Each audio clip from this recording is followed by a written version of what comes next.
Good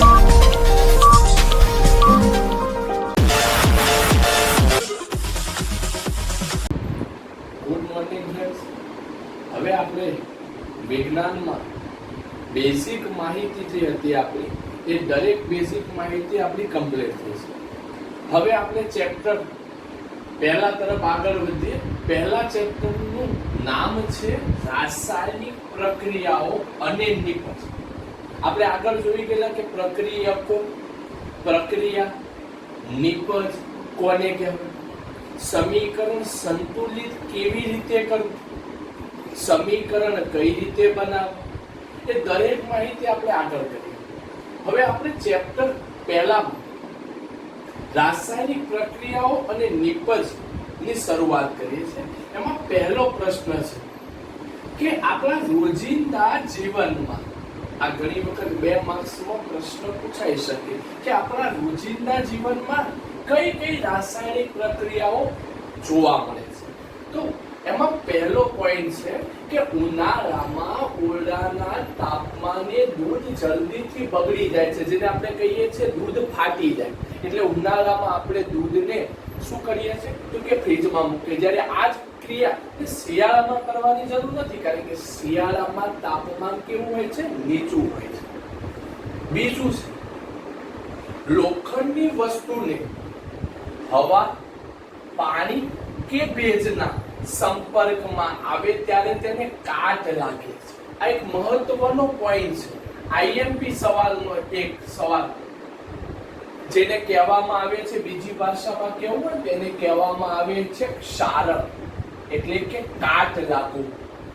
આપણને ખબર હશે મિત્રો કે લોખંડ પર નિયમિત સમયે આપણે રંગ કરવો પડે છે. એનું કારણ શું?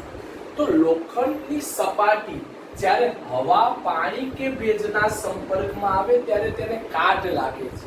એટલે એના ઉપર નિયત સમયે એના ઉપર રંગ કરવો પડે છે. એની આગળની માહિતી આપણે આગળ વધીએ. ખોરાકનું રાંધવું, જેને કહીએ છીએ આપણે આથો આવો, ગુજરાતીમાં કહીએ કે ભાઈ ઈદડા બનાવવા, ઢોકળા બનાવવા, જે ખીરાને આથો આવો. આગળ શરીરમાં ખોરાકનું પાચન થવું. એક નાની એવી રમૂજી વાત કે આપણે ઘણી વખત કોઈ જગ્યાએ જમવા ગયા હોય અને ત્યાં જમવા જઈએ ત્યારે આપણને બહુ પ્રિય વસ્તુ ભાવે, બધી વસ્તુઓ બધી, તો ઘણી વખત આપણે દબાવીને જમી લઈએ ફૂલ પેટ. છતાં આપણે જ્યારે સવારે ઉઠીએ છીએ ત્યારે આપણા શરીરમાં જે ખોરાક આપણે ગઈકાલે રાત્રે જે જમેલા એનું પાચન થાય છે. આ પાચન થવું ને એ પણ એક કઈ પ્રક્રિયા છે તો કે રાસાયણિક પ્રક્રિયા છે.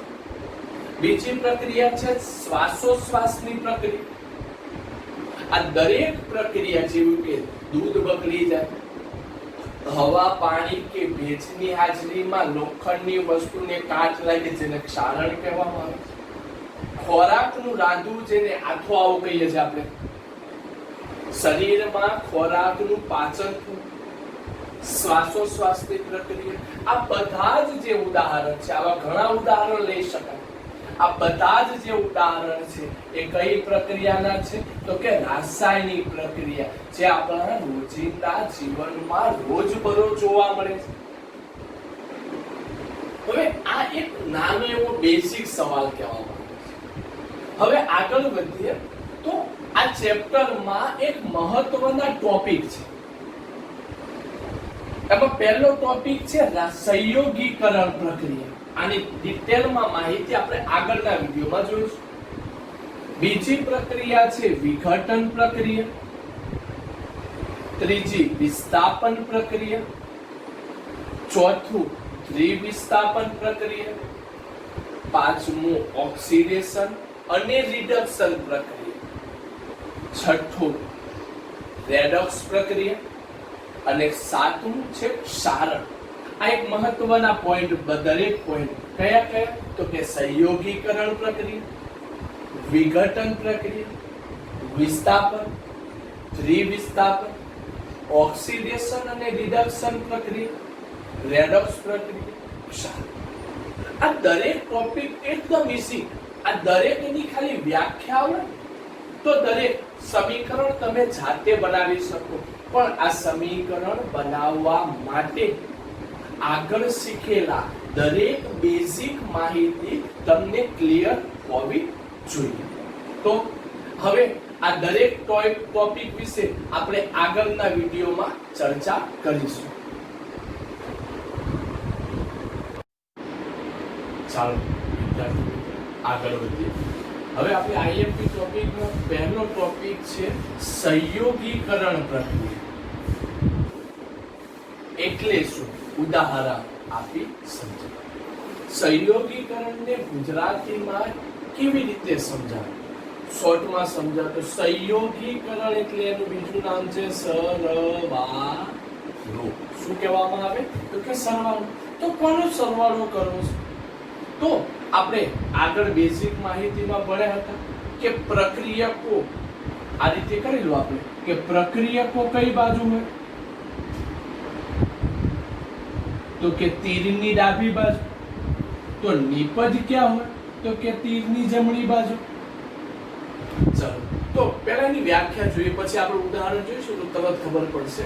તો વ્યાખ્યા શું થાય? તો જે રાસાયણિક પ્રક્રિયામાં બે કે તેથી વધુ પ્રક્રિયકો, આ પોઈન્ટ કમ્પલસરી તમારે એડ થવો જોઈએ તમારી વ્યાખ્યામાં, તો જ વ્યાખ્યા સાચી ગણાય. શું થઈ વ્યાખ્યા? તો જે રાસાયણિક પ્રક્રિયામાં બે કે બે થી વધુ પ્રક્રિયકો વચ્ચે પ્રક્રિયા થઈ, નિપજ તો બને, પણ નિપજ કેટલી બનવી જોઈએ?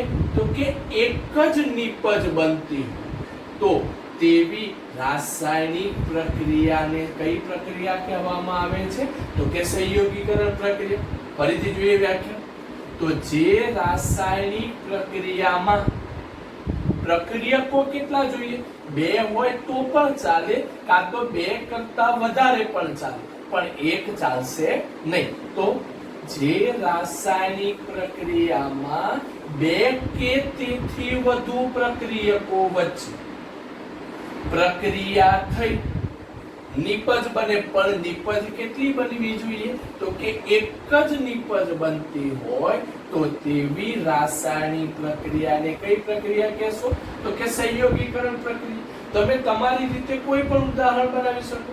એમાં પહેલું ઉદાહરણ જોઈએ આપણે. તો H2 + O2 gives H2 બની ગયું. કઈ રીતે? ઉદાહરણ તમને એમસીક્યુ માં ઘણી વખત આ જ પ્રશ્ન તમને એમસીક્યુ માં પૂછે કે નીચે આપેલું સમીકરણ એ કઈ પ્રક્રિયાનું છે? તો યાદ રાખવાનું. તો તીરની ડાબી બાજુ શું હશે? તો કે પ્રક્રિયકો. તીરની જમણી બાજુ શું હશે? તો કે નિપજ. આપણી વ્યાખ્યા શું હતી? પ્રક્રિયકો કેટલા હોય? બે હોય તો પણ ચાલે, બે કરતા વધારે પણ ચાલે. તો બે પ્રક્રિયકો થઈ ગયા H2 + O. It's give. નિપજ કેટલી હોવી જોઈએ? તો કે એક જ નિપજ હોવી જોઈએ. તો આ પ્રક્રિયાને કઈ પ્રક્રિયા કહીશું આપણે? તો કે સંયોગીકરણ પ્રક્રિયા. બીજી પ્રક્રિયા છે કેલ્શિયમ ઓક્સાઇડ એટલે CaO ની પાણી સાથે પ્રક્રિયા કરો. પાણી એટલે H2. ત્યારે નિપજ શું બને છે? તો કે કેલ્શિયમ હાઇડ્રોક્સાઇડ. યાદ આગળનું આવી જવું. કેલ્શિયમ એટલે Ca, હાઇડ્રોક્સાઇડ એટલે શું લાગશે? OH કાં તો OH2. OH કેમાં લાગે? તો કે K અને Na માં. બાકી બધામાં શું લાગશે? OH2. આગળ ત્રીજું ઉદાહરણ C + O2 it gives CO2. જોઈ લો ફરી પાછું. પ્રક્રિયકો બે થયા પણ નિપજ હંમેશા કેટલી હશે? એક. તો આવી પ્રક્રિયાને આપણે કઈ પ્રક્રિયા કહીશું? સંયોગીકરણ પ્રક્રિયા. ફટાફટ યાદ કરી લે. સંયોગીકરણ પ્રક્રિયા. આ પ્રક્રિયા આવશે તો એની ઊંધી કરવાની પ્રક્રિયા એટલે વિઘટન પ્રક્રિયા થશે. બહુ ઓછું યાદ રાખવાનું, પોઈન્ટ ક્લિયર કરવાના. તો સંયોગીકરણ પ્રક્રિયા શું થશે? તો જે રાસાયણિક પ્રક્રિયામાં પ્રક્રિયકો કેટલા હોવા જોઈએ? તો કે બે હોય તો પણ ચાલે, કાં તો બે કરતા વધારે હશે તો પણ ચાલે, પણ પ્રક્રિયકો વચ્ચે પ્રક્રિયા થઈ નિપજ બને, પણ નિપજ કેટલી હોવી જોઈએ? તો કે એક જ નિપજ હોવી જોઈએ. તો ઉદાહરણ ક્લિયર થઈ ગયું? ઓકે. આગળનો એક પોઈન્ટ છે. તો કોલસાનું દહન આગળનો પ્રશ્ન છે કોલસાનું દહન અને પાણીનું નિર્માણ કેવી રીતે થાય? તો કોલસો એટલે એને કહેવામાં આવે છે કાર્બન. દહન આ એક નાના ધોરણમાં 8મા ધોરણમાં ભણી ગયેલા પ્રશ્ન. દહન એટલે સળગવું અથવા સળગાવવું. કોઈ પણ પદાર્થ કોની હાજરીમાં સળગે એ તો તમને યાદ હશે. કોની હાજરીમાં સળગશે? તો કે ઓક્સિજનની હાજરીમાં સળગે. કોલસો એટલે કાર્બન એટલે સી કહેવાય. દહન એટલે સળગાવ. સળગાવ એટલે તો કોની હાજરીમાં સળગશે? કે ઓક્સિજનની હાજરી. જ્યારે કોલસાને હવાની હાજરીમાં શું કરીએ છે? દહન કરીએ છે, સળગાવીએ છે, ત્યારે શું બને છે? તો કે CO2 કાર્બન ડાયોક્સાઇડ. ઓકે, આગળ વધીએ. પાણીનું નિર્માણ. હવે પાણી બને કેવી રીતે? આવો પ્રશ્ન પૂછે થાય. પાણી એટલે તો પાણીનું સૂત્ર આપણને ખબર છે H2. આ કે તો પાણી એ કોનું સંયોજન છે? તો યાદ રાખવાનું, પાણી એ કોનું સંયોજન છે? તો કે હાઇડ્રોજન અને ઓક્સિજન. આપણે 9મા ધોરણમાં ભણી ગયેલા કે મિશ્રણમાં કે હાઇડ્રોજન અને ઓક્સિજનનું પ્રમાણ કેટલું જોઈએ? તો કે 1:8 જોઈએ. બેઝિક માહિતી પરીક્ષામાં નથી પૂછાય પણ આપણી જાણકારી માટે. તો 1:8. તો પાણી કોનું બનશે? તો કે હાઇડ્રોજન અને ઓક્સિજન ભેગા થશે. તો હાઇડ્રોજન એટલે H2, ઓક્સિજન એટલે O2. ઇટ્સ શું બનશે? H2O. ઓકે, તો થઈ ગયું. કોલસાનું દહન. કોલસો એટલે સી, દહન એટલે સળગાવ. કોઈ પણ પદાર્થ કોની હાજરીમાં સળગશે? તો કે ઓક્સિજનની હાજરીમાં. ત્યારે શું બનશે? તો કે CO. હવે પાણીનું નિર્માણ. તો પાણી એ કોનું મિશ્રણ છે? તો કે હાઇડ્રોજન અને ઓક્સિજન. તો હાઇડ્રોજન એટલે H2, ઓક્સિજન એટલે O2. સાથે સંયોગીકરણ પ્રક્રિયા કરો ત્યારે શું બને છે? તો કે પાણી બને છે. ઓકે, આગળ વધીએ. ચાલો વિદ્યાર્થી, આપણે બીજા મહત્વના ટોપિક પર આગળ વધીએ. તેનું નામ છે વિઘટન. સંયોગીકરણ પ્રક્રિયા જે વિદ્યાર્થીને આવડશે એ વિદ્યાર્થીને વિઘટન પ્રક્રિયા પાકી જ આવડે. સંયોગીકરણ પ્રક્રિયાને ઊંધી કરો તો કઈ પ્રક્રિયા બને? તો કે વિઘટન. ચાલો જોઈએ કઈ રીતે. તો એની વ્યાખ્યા જોઈએ. તો જે રાસાયણિક પ્રક્રિયામાં એક જ પ્રકારના પ્રક્રિયકો કેટલા છે? તો કે એક જ. ને ગરમ કરતા એકથી વધુ શું બનતી હોય? તો કે નિપજ બનતી હોય. સંયોગીકરણ પ્રક્રિયામાં શું હતું? તો એકથી વધારે એટલે કે ઓછામાં ઓછા 2 પ્રક્રિયકો 2 હોય અને નિપજ કેટલી બને? તો 1. તો આમાં ઊંધું કરી દો. આમાં પ્રક્રિયકો કેટલા? તો કે 1 જ. નિપજ કેટલી બનશે? તો કે 1 થી વધુ. તો ઉદાહરણ જોઈએ. કેલ્શિયમ કાર્બોનેટ એટલે પ્રક્રિયકો થયા. પ્રક્રિયકો કેટલા? 1. જ્યારે નિપજ કેટલી હોય? તો કે 1 થી વધારે. ચલો ઉદાહરણ જોઈએ. તો કેલ્શિયમ કાર્બોનેટ એટલે કે CaCO3 ને જ્યારે ગરમ કરવામાં આવે, અહીંયા આપણે શબ્દ વાપર્યો છે, કોઈ પણ પદાર્થનું વિઘટન કરવું હોય તો હંમેશા એને શું આપવી પડે? તો કે ગરમી આપવી પડે. શું આપવી પડશે? ગરમી. એટલે કે ડેલ્ટાની નિશાની. ત્યારે શું બને છે? કે કેલ્શિયમ ઓક્સાઇડ વધતા શું બને છે? તો કે કાર્બન ડાયોક્સાઇડ. ક્લિયર મગજમાં? વિઘટન પ્રક્રિયા એટલે શું થાય? તો પ્રક્રિયકો કેટલા હોય? 1 જ. જ્યારે નિપજ કેટલી બને? તો કે 1 થી વધારે. ચાલો બીજું ઉદાહરણ જોઈએ. પાણી H2. પાણીનું જ્યારે વિઘટન કરવામાં આવે તો ત્યારે શું છૂટવું પડશે? તો કે હાઇડ્રોજન એટલે H2 અને કાર્બન ઓક્સિજન એટલે CO. ઓકે, આગળ. Magnesium hydroxide. તમને ભાવે તેવા ઉદાહરણ લેવો. ઘણા વિદ્યાર્થીઓ એવો પ્રશ્ન પૂછે કે સર ચોપડીમાં આપેલા છે એવા ઉદાહરણ લેવા, એ બેઠા જ લેવા. એવું કોઈ જરૂરી નથી. તમને ફાવે પણ એનો હેતુ સ્પષ્ટ થવો જોઈએ કે પ્રક્રિયા એક જ હોવા જોઈએ, નિપજ હંમેશા એક કરતા વધારે હોવી. ત્રીજું ઉદાહરણ છે મેગ્નેશિયમ હાઇડ્રોક્સાઇડ. મેગ્નેશિયમ એટલે Mg હાઇડ્રોક્સાઇડ એટલે OH. શું છૂટું પડે છે? તો MgO એટલે કે મેગ્નેશિયમ ઓક્સાઇડ વત્તા પાણી એટલે કે H2. ચોથું ઉદાહરણ જે આપણે ઉદાહરણ લીધેલું CO2, ઇટ્સ ગીવ છૂટું પડે તો C વત્તા O2 યાદ હશે તમને. કયું?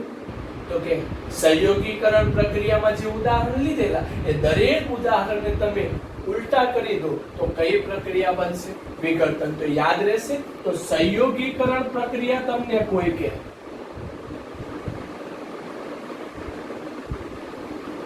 તો સંયોગીકરણ પ્રક્રિયામાં આ રીતે યાદ રાખવાનું, પ્રક્રિયકો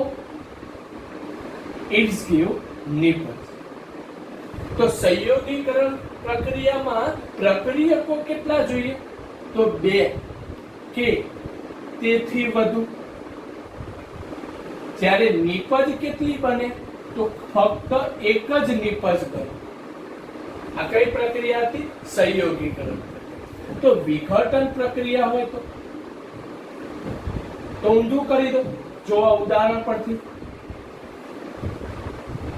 જો વિઘટન પ્રક્રિયા હોય તો પ્રક્રિયકો કેટલા જોઈએ? તો એક જ પ્રક્રિયકો જોઈએ. જ્યારે નિપજ કેટલી બને? તો કે એક થી વધુ. ક્લિયર? યાદ રહેશે. સંયોગીકરણ પ્રક્રિયા અને વિઘટન પ્રક્રિયાની વ્યાખ્યામાં ખાલી એક જ પોઈન્ટનો ફેરફાર કરો ત્યારે બંનેની વ્યાખ્યા બને. અને જો યાદ નહીં રહે તો કોઈ પણ એકના સંયોગીકરણ ગમે તો સંયોગીકરણ, વિઘટન ગમે તો વિઘટન, આ પ્રક્રિયાના સમીકરણ બનાવી આ પ્રક્રિયાને ઉલટી કરી દો એટલે એકબીજાના સમીકરણ બની જાય. ઓકે, હવે આગળના વિડીયોમાં આપણે બીજી માહિતી જોઈશું.